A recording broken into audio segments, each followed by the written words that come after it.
everyone. Joining us this morning for the latest updates, we have some members of the Republican Governance Group, one of our most active caucuses in the Republican side. These are folks among our friends and colleagues, the most productive, most dedicated, most effective members because they are people who work every day on solutions for the greatest challenges facing our country. And Carlos Jimenez is with us, and Blake Moore, and Julie Fedorchik, and Gabe Evans. Beth Van Dyne may be joining us. I think she had a flight delay. But they've been out in their districts working very hard to help their constituents navigate through the chaos that's been created by the Democrat shutdown. And if you're keeping count, this is day 37. 37. It seems unbelievable to us that we've gone this long. It is officially and shamefully the longest shutdown in U.S. history. Republicans feel very helpless about the situation because, as we've noted, there is really nothing for us to negotiate. We sent them a clean CR, as you know, back in September 19th, we passed it out of the House. It feels like a lifetime ago. But that was a nonpartisan measure. It was 24 pages in length. It has no Republican priorities on it at all. It was merely the status quo to keep the lights on so that the members of Congress and the Republican and Democrat Party could work together to finish the government funding appropriations process. And the Democrats tried to turn that into a game. Now, we're gonna give you the latest updates on that and where we think this is headed. But I just first want to address in a bit more detail the current state of our politics. It has been very interesting to us to see all the pundits trying to spin the results of the election on Tuesday. I just want to point out some simple facts here, and as usual, I try to be concise and give you the highlights here, but there's some things that we really need to point out. First, there were no surprises on Tuesday night, okay? You had blue states and blue cities that voted blue, to the alarm of no one, to the surprise of no one. That was what was expected. It just so happened that New York and New Jersey and Virginia were the states that were in the national spotlight on Tuesday. If the tables had been turned and if the calendar had been different and you had 3 red states, we'd have an entirely different narrative that you all would be writing about. Don't lose the simple facts. Second, the big headline that everyone is writing about appropriately is that the future of the Democrats was set in New York City. A 34-year-old Marxist is now the leader of the Democratic Party, and it is a very dangerous road for them to go down. I want to say this because a lot's been said about the Mamdani campaign. It is very easy to run and win as a socialist, right? All you do is promise everything to everyone for free. What a great message that is. Boy, that really resonates for people who don't study history. And while you're making all those promises, you hope that they never realize the trap that you're actually setting, the impossibility of fulfilling your fantastical claims and dreams, and the extreme danger and chaos that would result if you ever could. When you run as a socialist, you have to hope that they never understand that this will lead to the inevitable loss of their freedom, their opportunity, and their security, the loss of meritocracy and fairness in society, the loss of colorblindness, and the loss of emphasis on character, and the morality and the personal incentive and the common sense that we rely upon to keep a republic in operation. If you run as a socialist, you run on a big list of false claims, and you promise everything to everyone and you can't deliver, and if you were ever able to deliver, it will be to the great detriment of the very people that you lured in to vote for you. Third fact about the election on Tuesday night is that the Democrats, and you all are not writing about this, and you should be, not writing enough about it, the Democrats have now set themselves on a collision course in their own tent. If you look at Spanberger in Virginia and Sherrill in New Jersey, they tried to run as moderate pragmatists. That's how they self-described. But they will be no match for the coming communist wave taking over their party right now. The energy is on the side of the Marxists. Look no further than the top 2 Democrats here in Congress. We've noted this here every day. They had to bend the knee to the socialists. Hakeem Jeffries and Chuck Schumer are both from New York. The top Democrat leader in the House and the top Democrat leader in the Senate, they couldn't get around that.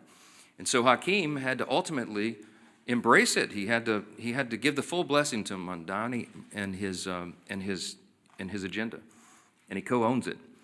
And Chuck Schumer flirted with it. He pandered all along. He flirted with that open endorsement till the better end, even though Mamdani is an activist against Israel and an anti-Semite. Chuck Schumer is the highest-ranked Jewish official in America, and he couldn't bring himself to disclaim that. And as we've noted here every day, the sole reason for the entire federal government being shut down now, the sole reason for all the American people suffering all this pain and hardship is because of the fear of political retribution from the far-left activists who run the Democrat Party. That is the motivation for the shutdown. It's never been about any policy issue at all. It was only so that they could show a fight and try to show that they're tough to this rising far-left activist base in the party. The old guard has been repudiated, and the radicals are taking over the Democratic Party. We have evidence now every day. Yesterday, Jared Golden announced he would not be running for re-election in the state of Maine. He's a moderate, and he has no place in his party anymore. And then this morning, you saw the headline. Former Speaker Nancy Pelosi has now announced her retirement this morning. That is a very important sign that I hope that you all will delve into. Even the famous San Francisco liberal is not far left enough for the neo-Marxists. We commend her for her services. We all do, everyone who serves in Congress, but there should be a lot written about that. Fourth point I just want to make in the aftermath of Tuesday is that off-year election results in isolated places are never indicative of the upcoming midterm election. Don't read too much into that. You shouldn't. If you do, you're going to miss it. The GOP is in excellent position to win big next year. And when I say I'm bullish about the midterms, we absolutely are, and there's a lot of reasons for that. This is not groundless optimism. It's based on facts. The reason we're in such a great position is because we are united. And while the Democrats engage in their emerging civil war, Republicans are going to continue to work and deliver for all the new voters that we brought into the party last fall in 2024. There was a true demographic shift in that election, as you know. Record number of Hispanic and Latino voters, Black and African American voters, Jewish voters, union workers, urban voters, young people. And while they say that there's this big swell of enthusiasm of young people based on what happened in New York City Tuesday night, I would give to you Exhibit A on our side. Maybe you're not noticing, but the turning point events at college campuses all around the country are setting records for attendance. You have hundreds of thousands of new young people weekly coming into the movement that are enthusiastic, young conservatives who are looking for truth, who believe in America's founding principles, and who want to be engaged. And they will be engaged in next year's midterms. The third reason is we got a very favorable map. You shouldn't miss this either. I was very bullish even before the current redistricting battles began. As we sit here today, there are 13 House Democrats sitting in districts that President Trump won. There's another 21 of them in districts he came within 5 points of winning. There's only three, conversely, there's only 3 House Republicans sitting in districts that Kamala Harris won. That's a lopsided map. And after redistricting, we think we'll net a few more seats, handful, maybe 6 to 8. We're in very good position to make history and grow this majority. And finally, I'll just leave you with this. The reason we're so enthusiastic about running next year is we have a real record to run on. Mondami and Democrats want to talk about affordability. We love that subject.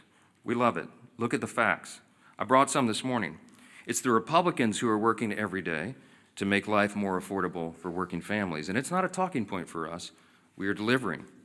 After 4 long years of skyrocketing prices under the Biden administration, we had to take over. You don't flip a switch and reverse that overnight. It takes a while to work those policies out of the system and to get the new ones in. President Trump and Republicans are delivering results for the American people that they can see and feel. To date, we've seen core inflation is nearing its lowest level in 4 years. Gas prices have fallen to a 4-year low. Prices for everyday goods continue to decline, and blue-collar workers are seeing the largest increase in wage growth in nearly 6 decades. That's the result of our policies. In Congress, House Republicans are working hand in hand with President Trump to advance his affordability agenda. It is President Trump who ran on that. It's President Trump who's delivering on that. And we are all partners in that new effort to make America great again. It begins with the economy, and we know that. We're laser focused on making a difference in the lives of hardworking American families. Here's another demonstration, the Working Families Tax Cut. It is aptly named. It's the largest tax cut in U.S. history for working and middle-class Americans. You got Bernie Sanders running around. They're talking about the billionaires. It's not this. That's the opposite of the truth. Look at the facts.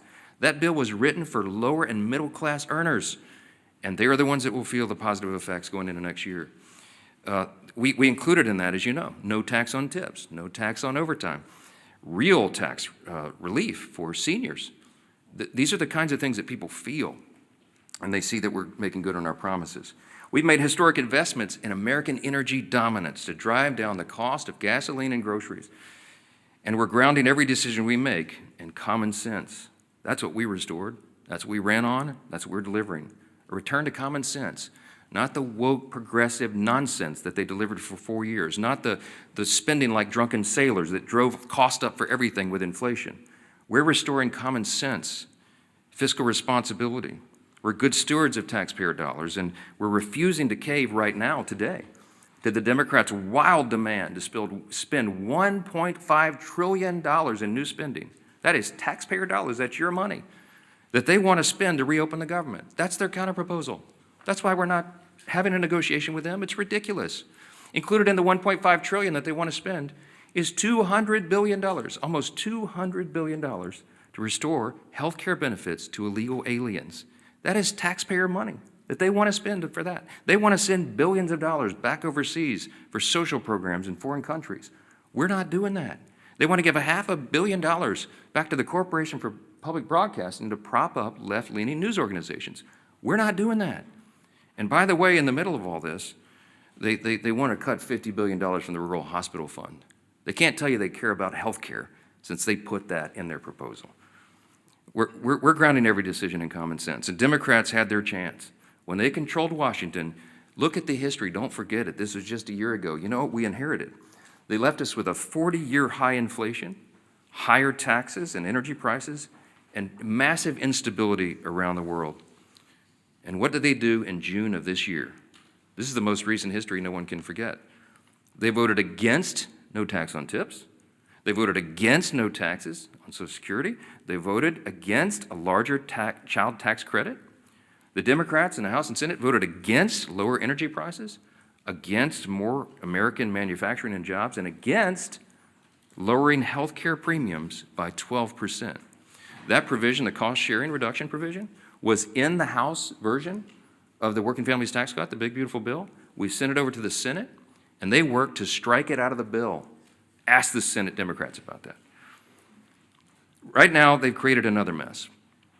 They've created a mess for America with this pointless government shutdown. The Democrats will tell you that they're feeling emboldened. They're feeling emboldened because they had a few blue state election results. It does not change the fact that they have walked their party off a cliff with no parachute and no path forward. The reason we're stuck right now is because of one simple fact. If they vote to reopen the government, the Senate Democrats are afraid that the radicals in their party will say that they caved. They're afraid of the retribution that will come from that. But if they keep the government shut down, they know very well, as we all do, that millions of Americans will continue to suffer as essential services remain unfunded and paychecks to federal workers continue to stay stalled.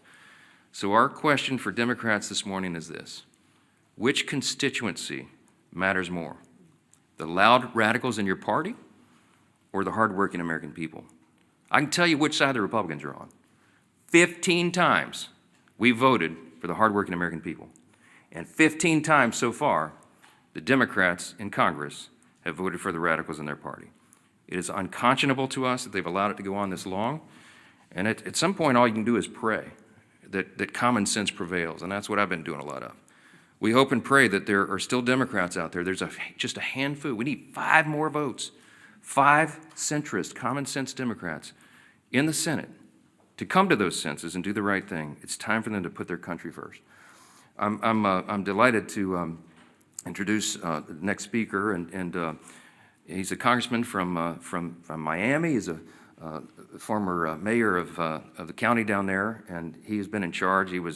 He served as a police officer, but he was the chief of the fire department down there.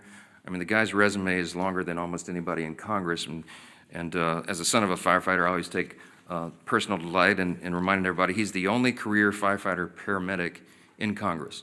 He's doing a great job, and he serves as vice chairman of the Republican Governance Group, one of our largest and most active caucuses I mentioned, and we're truly grateful to have him here to discuss some of these consequences of the government shutdown. Glad to have you. Carlos, come on up. Thank you. Thank you, Mr. Speaker. And if you indulge me, I think you brought me up here to talk about the shutdown, but I will stray a little bit. I'm the only Cuban-born member of Congress. That means I was born in Cuba. I was not born here in the United States. I didn't speak a word of English until I got here. I was 7 years old. And the reason I'm here is that my parents brought me here seeking freedom. Freedom from communism, freedom from a Marxist regime. And so I can tell you that I know a communist and a Marxist when I see one. They may call themselves socialists, they may call themselves a democratic socialist, but make no mistake, Mondami in New York, he's a Marxist. And the thing that bothers me is he's very proud to say, well, I'm young, I'm this, I'm that, I'm Muslim. Hey, I understand you can be proud of that. But then, if you're so proud, don't call yourself a democratic socialist. You are a Marxist. Go ahead. Tell people exactly who you are. He couldn't, and he can't because he knew he wouldn't get elected. But I hope that the people of New York do not suffer the same consequences that my homeland of Cuba has suffered. Castro and the Castro regime destroyed my homeland. They can't even keep the lights on. They don't have food, they don't have medicine, they can't keep the lights on. It's a total disaster of an island, a beautiful island that actually had the second highest standard of living in the Western Hemisphere when the regime took over. And so one of the reasons I'm in Congress, the primary reason I'm in Congress, is that I want to make sure that my children and grandchildren never suffer the same fate that my parents did, having to leave their country and bring us to a new country with about $10 in their pocket. Now, that's what makes this country great. My parents came here with $10 in their pocket and a watch. By the way, I still have that watch. All right. And here I am. Their son was a firefighter. He was a city manager. He was a county commissioner, county mayor of the largest county in the state of Florida, and now a member of Congress. I don't think there's too many countries that you can say that can happen. That's why I love this country. That's why I will fight for this country. And again, I know a Marxist when I see one. And it's unfortunate that the Democrat Party is heading that way, which means we just have to fight that much harder. Here to talk about the shutdown. And so, I'm Congressman Carlos Jimenez again. I represent the state of Florida, Miami, and the Keys. Today I'm standing in for my friend, RG2 Chairman David Valadeo of California, with one clear message, and I want to thank also the other members of RG2 that are here. The Republican Governance Group focus has always been about governing responsibly. RG2 is committed to putting results ahead of rhetoric, keeping the government functioning, and finding practical, common sense solutions that improve the lives of the American people. That's what we're here to do. And that means that we do what's right, even when it's hard. Yes, we're here on day 37 of the Democrat government shutdown, and with each passing day, more Americans are feeling the impact. The effects in my hometown or in my state. In my home state of Florida, 155,000 federal employees have not received their paychecks. Close to 2 million Floridians who rely on SNAP, including more than 1 million children, will not be getting their benefits. My colleagues on the other side insist we have chosen, my colleagues on the other side of the aisle have chosen politics over food security for millions of Americans. Small business loans are being delayed, totaling nearly $300 million in missed distributions, costing our state an estimated $1.7 billion in economic benefit alone. Starting Friday, 10% of the American airspace is going to be reduced because of the shutdowns ahead of the busy holiday season. More than 3,500 flights will either be delayed or canceled altogether. That's true effect of this shutdown. Let me be clear, holding the government hostage is not a responsible way to negotiate policy. On September 19th, the House of Representatives voted to extend government funding to keep the government open. And as the Speaker said, with a clean CR. There were no riders in it. There's no policy differences. It's actually a Biden budget, right? And so, what is the problem? No, there is no problem. It's politics. That's the problem. Meanwhile, Senate Democrats have voted 14, now you say 15 times, to keep the government closed. The funding bill before the Senate is the same short-term continuing resolution that we passed 15 times under President Biden with bipartisan support. And I supported each and every one of them to keep the government open. And I know that most, if not all, the members of RG2 also voted for the CRs to keep the government funded. We can and should debate serious issues like healthcare costs, but not at the expense of hardworking American families. I urge my Senate Democrat colleagues to pass the continuing resolution so that we can reopen the government and return to the table to negotiate real solutions. History shows that when Congress works together, we can find solutions without inflicting pain on the American people. I urge Senate Democrats again to reopen the government, end the suffering, and then join us in crafting meaningful bipartisan policy meant to improve the lives of everyday Americans. That's how we govern responsibly, and that's how we serve the American people. And I want to thank you for giving me the opportunity, and I guess now I want to turn the dais over to our Majority Leader, Steve Scalise. Well, thank you, Carlos. And what an honor it is to follow my dear friend Carlos Jimenez, who really is the epitome of the American dream. You know, when you hear stories like his, sad stories, the root of it, having to flee your home country because Cuba fell to Marxism, to communism. But luckily, for people like Carlos, all around the world, there's one place that they can look to if they want a North Star.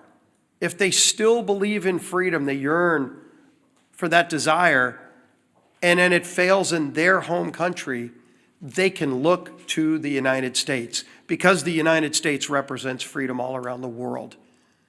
And how dangerous of a position that is when Marxists from within try to change it here, try to unravel what makes America so great. And as Carlos came to seek that freedom that millions others have as well, like my great-grandparents who came from Italy to seek that same freedom. Ronald Reagan said it best: freedom is only one generation away from extinction if we don't fight to defend it. Those words of Reagan still ring true today because, Carlos, we will continue to fight for freedom. But it's not an empty fight. There are people on the other side here in America that are pushing back, that want to destroy that capitalist free market system. And so when you look at the results of the election, anybody that wants to go celebrate a blue state voting blue, what they're not acknowledging is what happened in a city like New York. It reverberates. When New York elects a Marxist as their mayor, there are other Democrats that are now looking and saying, does the Democrat Party represent me anymore? And today you heard it again. Democrats are the ones who are looking and saying that they're done with the Democrat Party. Jared Golden yesterday announced he's not going to run again. And he didn't just say he wasn't going to run again because he got tired of serving in Congress. I think it's really important to pay attention to what Jared Golden said. And he is in a swing district. Jared Golden is one of those moderate Democrats who represents maybe the old Democrat Party now, what was discarded by the voters on Democrat cities and states. But it's not where America is. So when Jared Golden announced yesterday he's not going to run again, he said, quote, "We're allowing the most extreme, pugilistic elements of our party to call the shots. Just look again at the shutdown. For as long as I can remember, we have opposed shutting down the government over policy disputes. We criticized Republicans for taking hostages this way." That was Jared Golden explaining why he's done with being a Democrat in Congress. And when the Democrat Party no longer stands for common sense, for members that do on occasion reach across the aisle, they're going to be relegated to a scrap heap of history, because America is not a socialist nation. While the Democrat Party has turned their leadership structure over to a socialist, it's not where America is. And if they're running people like Jared Golden out of their party, they can go celebrate the results of last night's election. Again, if Alabama held an election also Tuesday, and gee whiz, a Republican governor was elected governor of Alabama, would anybody be writing a story about it? Of course not. So let them go celebrate New Jersey electing a Democrat governor, New York City electing a Democrat. The real concern is that the Cuomo wing of the Democrat Party got destroyed by the Mondami wing of the Democrat Party. And if they want to call that a victory, good luck. Something tells me they're not going to be sending Mondami to swing districts around America. He's not going to Maine. Let Mondami go to Maine for that now open seat in Congress, a 50-50 district. Will they be sending Mondami to those kind of swing districts? Colorado, where somebody like Gabe Evans represents, is Mondami going to be going there? Because that's where their party is now headed. And they chose that. But America is not embracing that form of socialism. We know what you get from socialism. You get the promises of free everything. But Americans know innately there's no such thing as a free lunch. All you end up with, the results, are the hollow promises and the failures that come with those promises, because you know you get what you pay for. And somebody else is going to have to pay for that free thing. And a lot of those rich people they love denouncing are leaving. Many have already left. So even when they go raise taxes even more, with the highest rates you can imagine, who's going to pay those higher rates? It's not going to be the millionaires and billionaires. Many of them have already left. It's going to be hardworking families in New York City. Good news for you, you might be making $100,000 a year. By the way, a police officer married to a school teacher makes more than that in New York City. They're going to be the quote-unquote rich who get the higher taxes and the free buses and the grocery stores that are run by the government with empty shelves and expired food. That's what they're going to get. But the rest of America is not going to have it. So while Democrats keep the government shut down, and they brag about it, I mean, you heard Senator Murphy yesterday, quote, "I think we're in an enormously strong position right now." Strong position? What's so strong about taking food out of the mouths of 42 American families? What is strong about that, Senator? Sure, you can vote again today to keep the government shut down, but there's nothing strong about denying food to people who are low income and who can't afford it. That's a weak place to be. But that's what they're bragging about. When, as we saw, the transportation secretary yesterday said 10% of flights are going to have to be cut back because we don't have enough air traffic controllers because Democrats chose not to pay them. And so people are getting ready to go travel to see their family, hopefully, for Thanksgiving. But they're not going to be able to get that flight. They're going to have to leave a day or two earlier to drive. Maybe they won't be able to fly. But don't worry, some Democrat senator thinks he's in a stronger position because he's now leveraged Americans as pawns in some game. That's what they think this is. It's disgusting. And the American people are catching on. And so while Democrats applaud socialism being the new wave of their party, the few common sense Democrats left in their party are leaving, running for the exits. Well, you might be able to leave New York City and go to Florida or Texas or somewhere else, but if they destroy America, there's nowhere else to go. That's why we're going to fight for freedom every single day, and their approach to Marxism, socialism, whatever you want to call it, will not prevail in America. Our whip, Tom Emmer.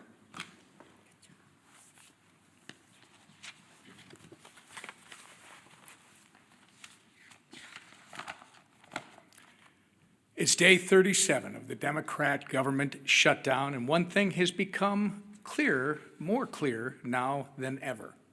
The Democrat Party of today is not your grandparents' Democrat Party. They refuse to govern. They resort to hostage-taking when they don't get their way.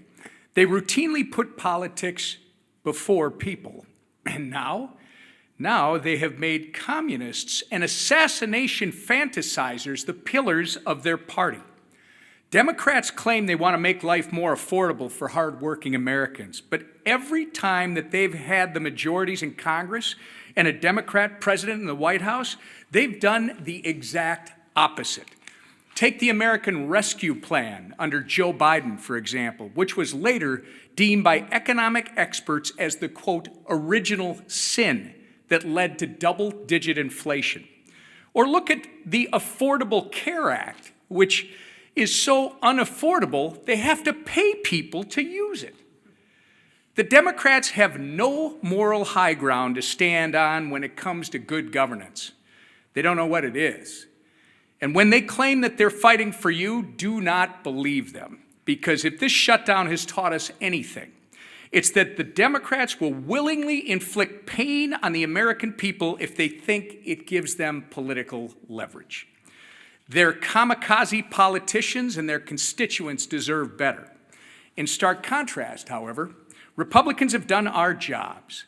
We passed a nonpartisan government funding bill out of the House over a month ago.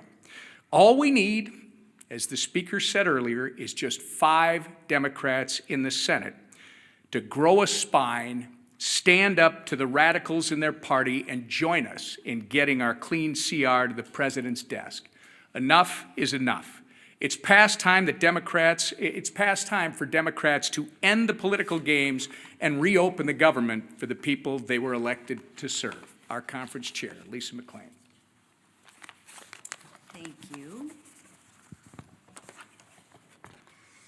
Well, good morning, everybody. Again, here we are. Yesterday, Americans woke up to an unthinkable reality. And Carlos touched on it earlier. A communist was elected mayor in America's largest city. How did this happen? Ask yourself, how did this happen? It happened because a small socialist portion of this country took control of the Democrat Party. A party that is now apparently united behind a socialist agenda. And slogans always seem to start with the same word: free. Free food, free rent, free buses, right? I feel like I'm at an Oprah Winfrey show. You get a car and you get a car. Well, this isn't the Oprah Winfrey show. And like many of you, my parents taught me a really good lesson when I was young. Nothing is free. Everything comes with a cost. Absolutely nothing is free. We all learned that. Look no further than the Democrats' disastrous shutdown plan. They want to give free health care to illegals. Come to our country. We'll give you, illegally mind you, we'll give you free health care on the backs of hard-working Americans. And in demanding that, they're asking for $1.5 trillion in wasteful spending and a painful shutdown. A shutdown that has denied food assistance to 42 million American families. 42 million American families. A shutdown that has forced law enforcement to work without pay. But don't worry, I'm sure those law enforcement agents can go and get free food from their local grocery store, and somebody will pay their free rent, right? Yeah, I live in reality, not fantasy. The Democrats want to jeopardize our national security. And now, flights have been reduced by 10% at 40 of our major airports. I think air traffic, like when you get on a plane, what's next? Like your plane rides are going to be free too? I mean, why stop at food and buses? Let's just give everything free. It doesn't work like that, people. Nothing's free. Somebody is paying. And who pays? Anybody want to guess who pays? Hardworking taxpayers, American taxpayers. That's who pay. Nothing's free, right? Nothing is free. Look at your Republican leaders. Just compare and contrast. That's why we voted more than a month ago to actually fund the government. That's why we've been working in our districts to help those that are suffering. And that's why we are delivering real results that drive down gas prices and drive down mortgage rates and drive down the price of eggs. No one's reporting on the price of eggs anymore, right? Now, not for illegals, not for radicals, and not for communists who despise this country, but for the men and women who love America, like Carlos and his family who came over. And let's keep it that way. And let's make sure that we keep America strong every day. So to the Democrats, let me be clear. Republicans will still be there when your communist lawmakers aren't. And when your communist kingmakers finally give you permission to put Americans first again, Republicans will still be here. We'll still be here when your socialist experiment collapses, because it always does. And we'll still be standing shoulder to shoulder with the hardworking Americans who aren't demanding free groceries, free buses, free rent. No, we will be standing shoulder to shoulder, demanding nothing less than freedom. That is what Republicans demand, freedom. Because that's what makes this country great. Not socialism, not government control, but freedom. Thank you. All right, questions? Yeah, go ahead. The Supreme Court, and specifically Justice Gorsuch yesterday, seemed concerned about the Trump administration's usurping congressional authority, calling it a, quote, one-way ratchet that can't be turned back. What's your response to that? Are the justices right to be concerned that Congress isn't fulfilling its constitutional obligations? I don't find myself in disagreement with Justice Gorsuch too often, but I think he's missed the mark on this one. First of all, I don't think you should read too much into the questioning that you heard at the Supreme Court. I mean, this is part of judicial review. It's a cherished part of that tradition. I used to be one of those litigators. I did constitutional law, oral argument, and I would have liked to have argued that case yesterday, because I think the law is clearly on the side of what the administration has done. I'll remind you that I'm a jealous guardian of Article 1. You know, the legislative branch of government in our constitutional system is the most important. It was placed first in prominence.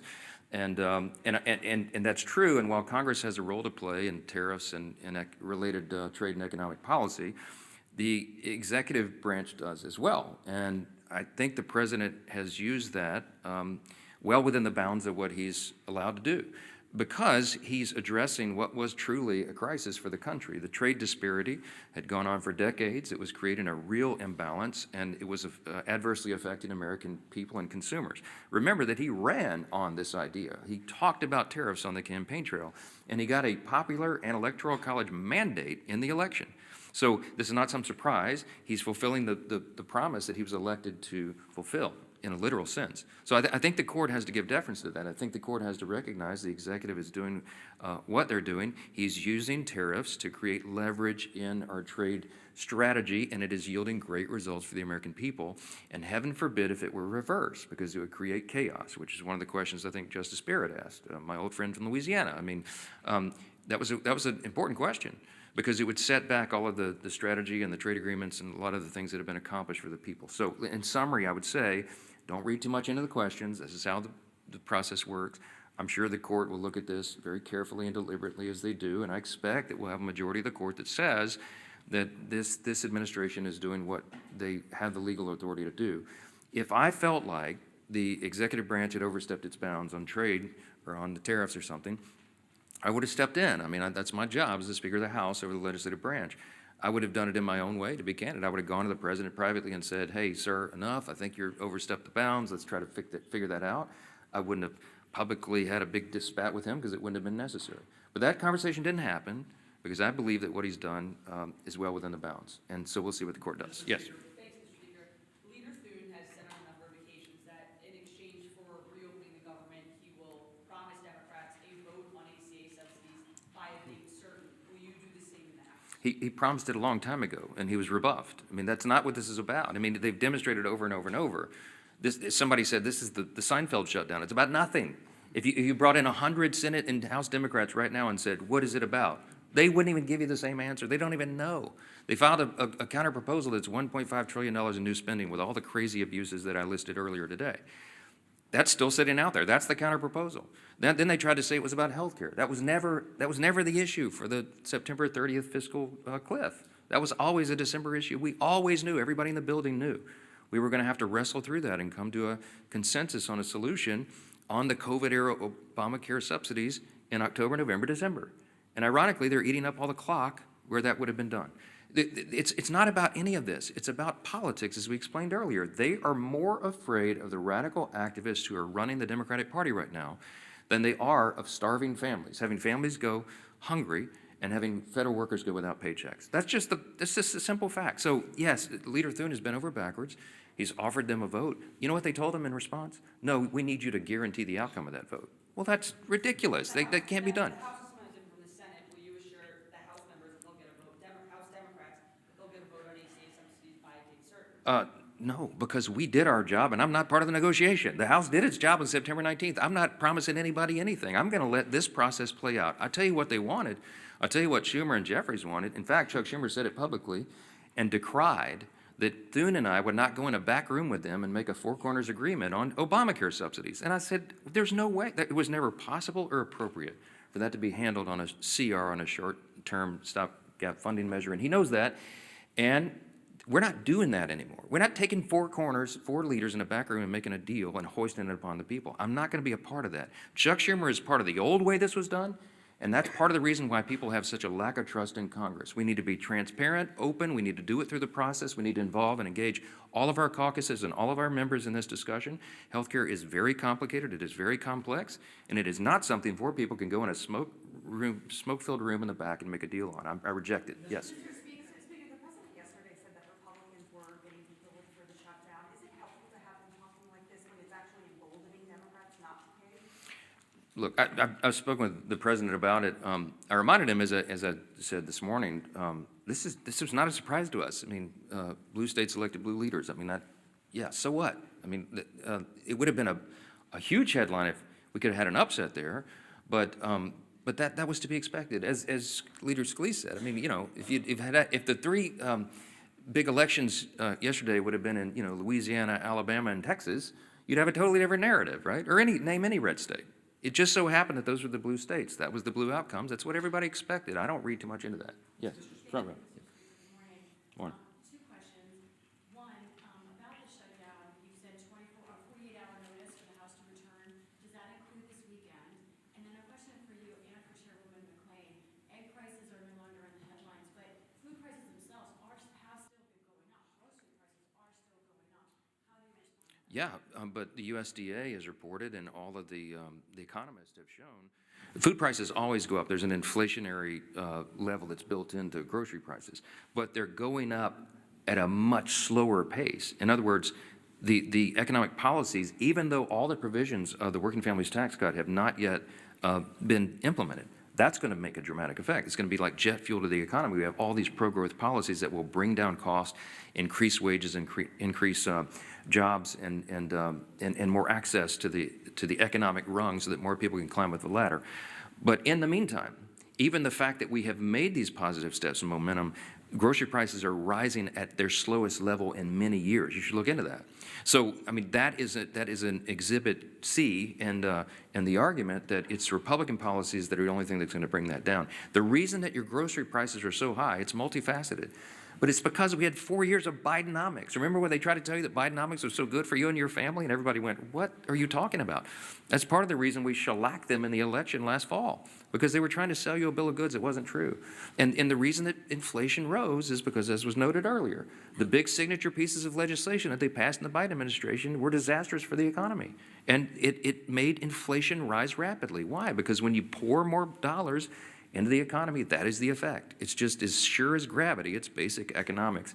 And the Marxists and the socialists who are taking over the Democratic Party turn a blind eye to the reality of basic economics. And you're going to see the effects of that as well. Yes? This weekend to the election results in these blue states, but there were some significant reversals of Trump's gains with Hispanic populations, particularly in New Jersey. Are you at all concerned about Republicans retaining those voters in the next midterm election without something like that? No, I do believe that the demographic shift that we were able to see and experience in the 2024 election will hold. I believe that large numbers of those new voters and these demographics that have not traditionally been with the Republican Party are with us. I will point you to the study that the Democrats themselves paid for that came out, a week or so ago, and they had, I think, hundreds of thousands of respondents to these polls. And the Democrats determined in their own analysis that they are regarded as weak, woke, and out of touch with the people, okay? That's why they lost last November, and that's why they're going to lose this coming November, okay? As Carlos Jimenez said, as a Cuban who came here, his family immigrated here, he came here when he was 7.